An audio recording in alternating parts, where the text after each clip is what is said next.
momen keberadaan Bung Karno di pihak Jepang menjadi yang paling disorot di hati masyarakat semua.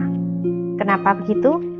Karena peran Bung Karno yang pernah menggerakkan rakyat agar bergabung menjadi Serdadu Romusa, itulah yang menjadi luka mendalam bagi pribumi. Bung Karno juga dianggap sebagai dalang yang paling menyengsarakan rakyatnya sendiri. Maka dari itu, setelah kemerdekaan,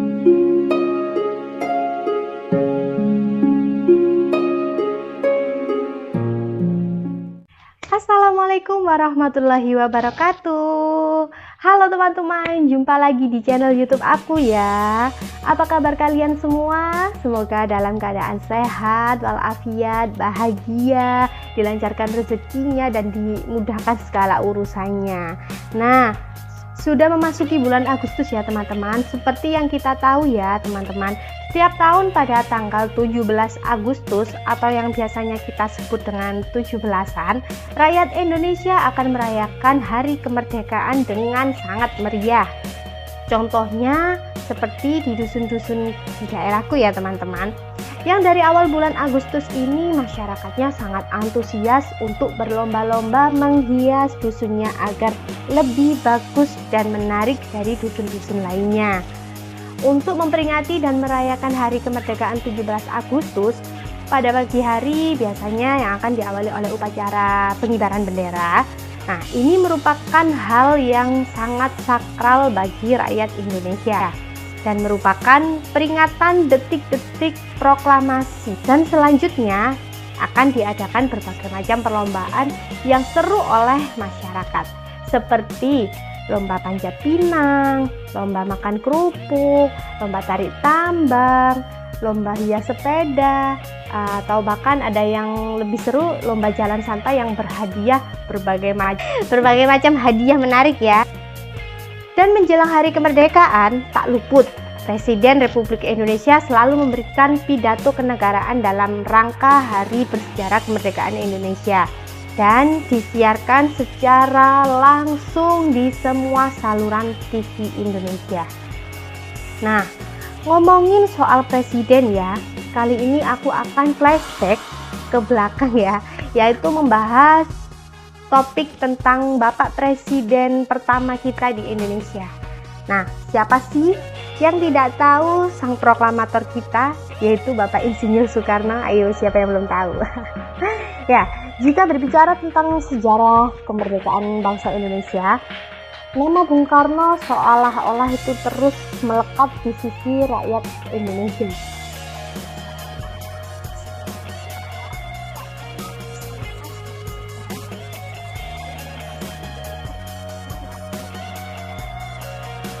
Dalam meraih keinginan atau cita-cita tersebut bukanlah hal yang sangat mudah ya teman-teman. Segala jalan pun harus ditempuh dan sekarang kita bisa hidup tenang dan damai berkat jasa mereka. Kita tidak akan pernah dapat membalas apapun untuk mereka yang bersedia berjuang mengorbankan segalanya bagi kita.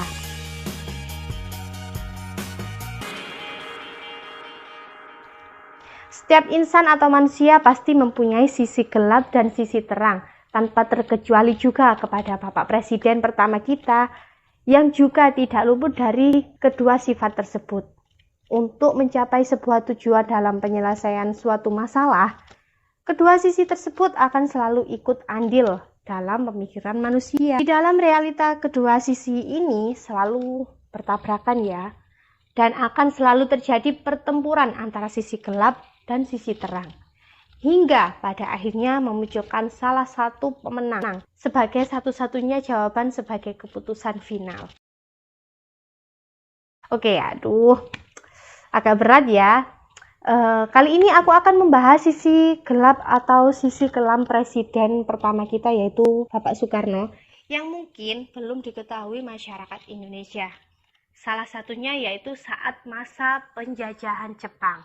Tapi sebelumnya mohon maaf ya teman-teman, bukan bermaksud apapun dan menyinggung pihak tertentu. Saya hanya menyajikan konten yang sesuai dengan tema bulan ini tentang kemerdekaan. Oke, langsung saja ya. Ada yang tahu berapa lama bangsa Indonesia dijajah oleh Jepang? Ya, kurang lebih selama 3,5 tahun. Dari tahun 1942 sampai 1945. Awalnya, kedatangan Jepang disambut baik oleh bangsa Indonesia karena Jepang mengaku sebagai saudara tua bangsa kita. Ya, karena mereka berasal dari ras yang sama dengan kita, yaitu dari bangsa Asia juga ya. Di benak pribumi Indonesia, Jepang ini ibaratkan saudara jauh yang datang untuk menolong gitu loh, dalam upaya membantu kita untuk memerangi dan mengusir Belanda dari tanah Indonesia. Tapi tunggu dulu ya, kedatangan Jepang tidak secara cuma-cuma hanya untuk membantu loh, Rek. Jadi ada maksud ya, ada maksud tersendiri mereka datang ke sini. Kalian pasti sudah pada tahu dong bagaimana catatan sejarah kelam Jepang pada saat Perang Dunia Kedua. Ya, bangsa Jepang dikenal sangat licik dan kejam. Mereka membawa ideologi ajaran imperialisme. Apa itu imperialisme? Yaitu dengan mengutamakan kekuatan militer untuk mendominasi. Mereka akan memperkuat negaranya dengan menjajah dan menguasai wilayah lain dengan cara apapun itu. Oke, lanjut ya.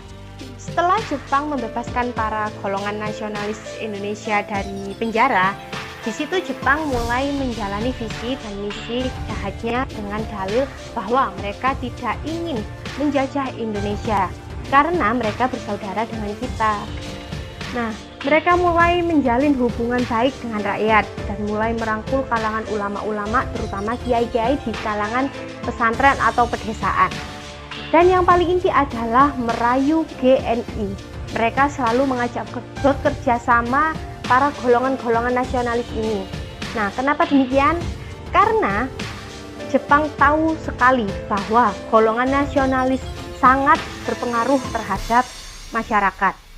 Untuk itu, Jepang memanfaatkan hal tersebut untuk melancarkan rencana jahat mereka. Jepang yang mengaku sebagai saudara tua menjanjikan akan membebaskan Indonesia dari penjajahan Belanda. Strategi Jepang dengan mengistimewakan Islam begitu ampuh untuk mengambil hati masyarakat. Dan Jepang mulai mendoktrin masyarakat pribumi dengan propaganda, yaitu mengobarkan semangat Perang Asia Timur Raya untuk membebaskan seluruh Asia dari penjajahan Barat. Dengan adanya tawaran kerjasama tersebut, akhirnya Pak Soekarno dan Pak Hatta menerimanya, meskipun ada pro dan kontra dengan anggota nasionalisme yang lain, seperti Bapak Sultan Syahrir dan Dr. Cipto Mangunkusumo yang tidak menerima tawaran kerjasama tersebut. Namun, kolaborasi tersebut akhirnya terwujudkan juga. Betapa gembiranya rakyat Indonesia pada saat itu ketika berkolaborasi dengan Jepang dan berhasil menaklukkan Belanda sampai menyerah tanpa syarat. Ya, ibaratnya itu disitulah seolah-olah Jepang itu menjadi pahlawan kita lah ya. Tapi mohon maaf ya sebelumnya, kali ini aku nggak akan membahas secara detail tentang perkara terjadinya perang tersebut. Buat kalian yang penasaran, silakan saja ya tanya-tanya ke Mbah Google aja. Kalau aku yang menceritakan, aku nggak bakalan sanggup merekap semuanya, meskipun dilanjut sampai besok pun nggak akan selesai gitu, soalnya ceritanya sangat panjang tentang penjajahan yang terjadi di Indonesia pada saat itu. Nah, oke, lanjut ya. Berkat Jepang, bangsa kita bisa terbebas dari kolonial Belanda, dan Jepang juga dianggap berjasa karena membebaskan para golongan nasionalis dari penjara. Salah satunya nasionalis itu adalah Bung Karno, atau kita sebut juga dengan Pak Karno ya, Pak Soekarno. Nah, flashback ya teman-teman. Pada masa pendudukan kolonial Belanda, banyak para golongan nasionalis Indonesia yang dipenjarakan, seperti Bung Karno, Bung Hatta, Pak Syahrir, dan siapa lagi ya, pokoknya banyak deh tokoh-tokoh yang lainnya yang juga dipenjara pada saat itu. Perlu kita tahu ya teman-teman, sedikit catatan, Bapak Soekarno belum jadi presiden loh pada waktu itu. Lantas apa itu golongan nasionalis? Nah, oke, disingkat dengan GNI, Golongan Nasionalis Indonesia, adalah sebuah parlemen atau perkumpulan nasionalisme yang dibentuk pada masa penjajahan Belanda yang bertujuan untuk mewakili suara rakyat pada masa pemerintahan Belanda. GNI bukanlah sebuah partai ya, tapi GNI ini merupakan aksi Indonesia berparlemen. Nah, jadi ya kayak seperti DPR ya saat itu fungsinya. Ya kurang lebih seperti itu. Oke, lanjut. Para anggota GNI dipenjarakan karena memiliki pengaruh yang sangat besar terhadap masyarakat Indonesia. Dan saat itu GNI selalu dicurigai karena khawatir akan memberikan pemerintahan Belanda menduduki Indonesia. Jadi begitulah ya. Pokoknya Jepang ini dianggap sebagai kayak juru selamat gitu loh di bangsa Indonesia saat itu. Setelah kependudukan Jepang selama kurang lebih 2 tahun, akhirnya pada tahun 1942 terbentuklah Jawa Hokokai, yaitu Himpunan Kebaktian Rakyat Jawa yang dibentuk di bawah kepemimpinan Soekarno dan Hasyim Asy'ari. Tetapi gerakan ini juga harus berjalan di bawah pengawasan Jepang. Dan setelah itu, Jepang juga memperkenalkan Bung Karno sebagai pemimpin negara Indonesia di masa depan. Kemudian, Jepang saat itu mencetuskan tentang kebijakan tenaga kerja untuk keperluan perang. Bung Karno bersama Bung Hatta dan para anggota Jawa Hokokai menggelar kampanye pembentukan Romusa untuk bekerja sama dengan pemerintahan Jepang. Dengan jalan kerjasama ini, Indonesia bersama Jepang akan mengalahkan sekutu dan setelah itu Jepang memberikan kemerdekaan untuk Indonesia. Mungkin kalian sudah sering dengar ya istilah Romusa, yaitu kerja paksa khas Jepang. Pada awalnya pembentukan Romusa ini mendapat sambutan baik loh. Rakyat Indonesia justru banyak bersedia untuk jadi sukarelawan. Selain dipekerjakan di seluruh wilayah Nusantara, ada juga para Romusa ini diberangkatkan ke luar negeri, yaitu ke Malaysia, Myanmar, Thailand, dan Vietnam. Para Romusa juga berangkat dengan bangga ya, dengan diiringi pidato Bung Karno, yaitu tujuan usaha ini adalah untuk menunjukkan kepada Jepang bahwa penduduk Jawa telah siap sehidup semati dengan Jepang. Kita berjanji tidak akan bercukur selama mengabdi menjadi Romusa sebagai tanda bukti perjuangan kita kepada negara. Nah, Bung Karno sendiri juga datang ke salah satu wilayah di Banten sebagai Romusa. Pada lengannya juga ditandai dengan pita besar bertuliskan nomor 970.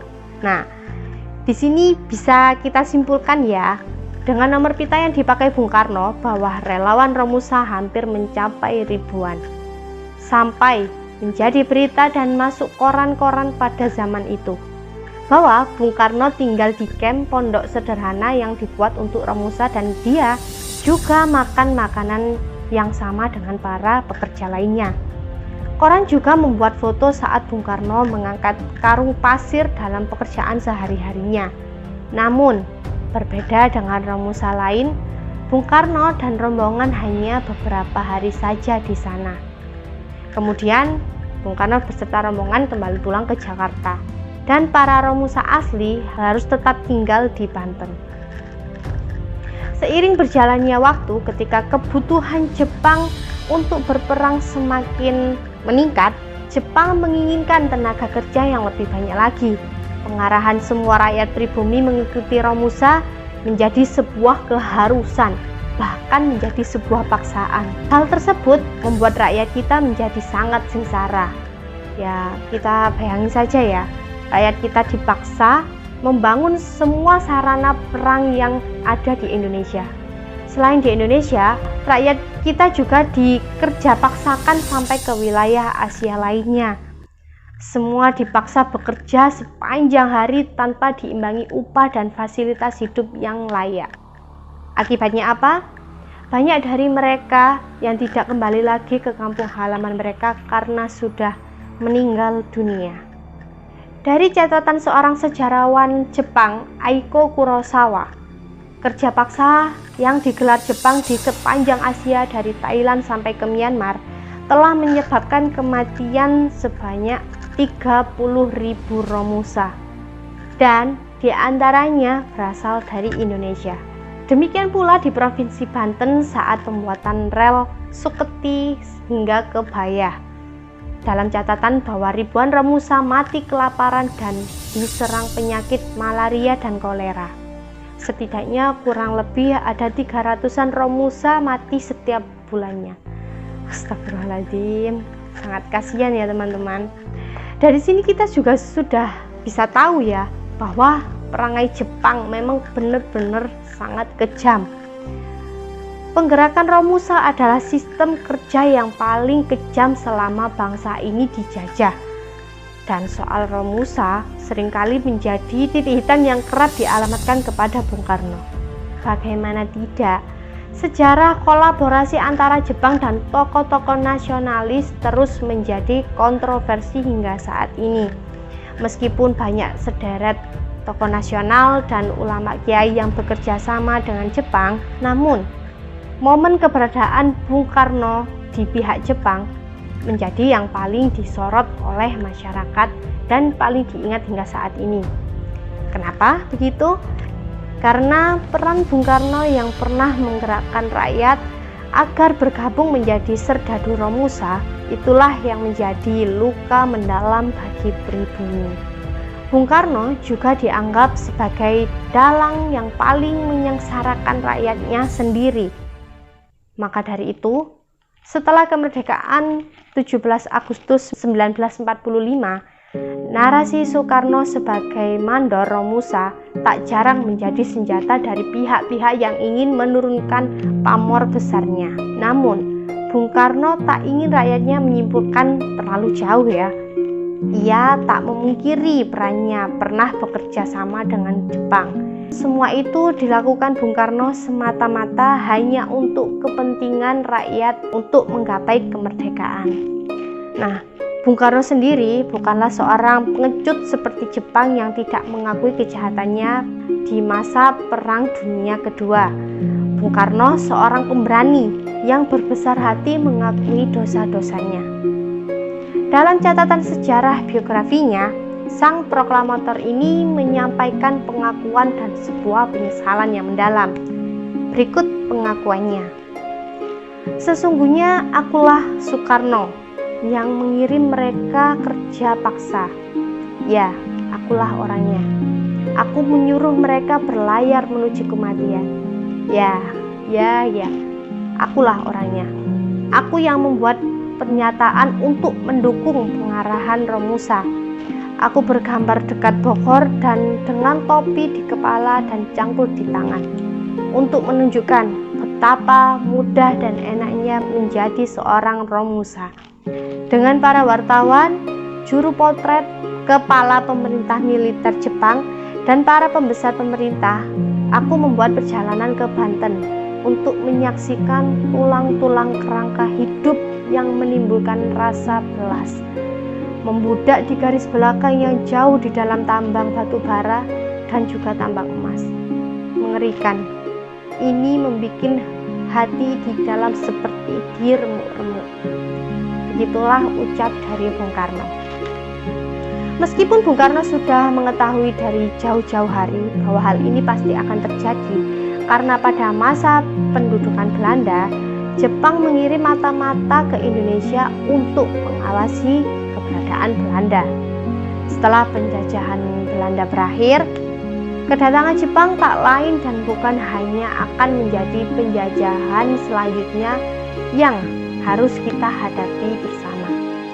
Dan demi cita-cita kemerdekaan bangsa, segala kesempatan akan dimanfaatkan dan langkah apapun harus diambil meskipun bertentangan dengan hati nurani. Berikut juga catatan dari biografi beliau. Dan untuk meraih kemerdekaan, ada yang harus dikorbankan di dalam perjuangan itu. Dan saya memutuskan untuk lebih mengorbankan ribuan jiwa demi kemerdekaan jutaan rakyat Indonesia. Oke, jadi Kesimpulannya begini ya teman-teman, memang tidak mudah menjadi tokoh nasionalis yang mewakili suara hati rakyat. Selain diharuskan menjadi garda terdepan, mereka juga bersusah payah berperang secara lahir dan batin, memikirkan bagaimana jalan keluar dari setiap jeritan para pribumi dan berhadapan langsung dengan kenyataan bahwa setiap keputusan akan selalu ada dampak baik atau buruk di hati rakyat yang mereka bela.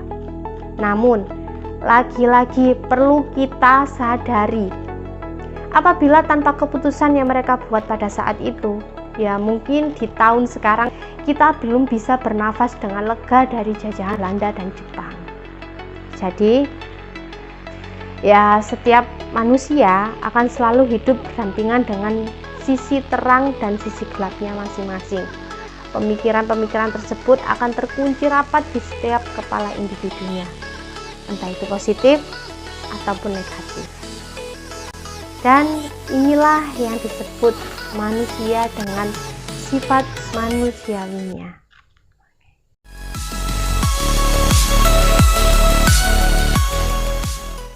Oke, terima kasih ya teman-teman atas waktu yang sudah diluangkan menyaksikan videoku dari awal sampai akhir. Buat kalian yang belum subscribe, jangan lupa di subscribe juga, nyalakan tombol lonceng kalian biar tahu notifikasi terbaru dari video aku.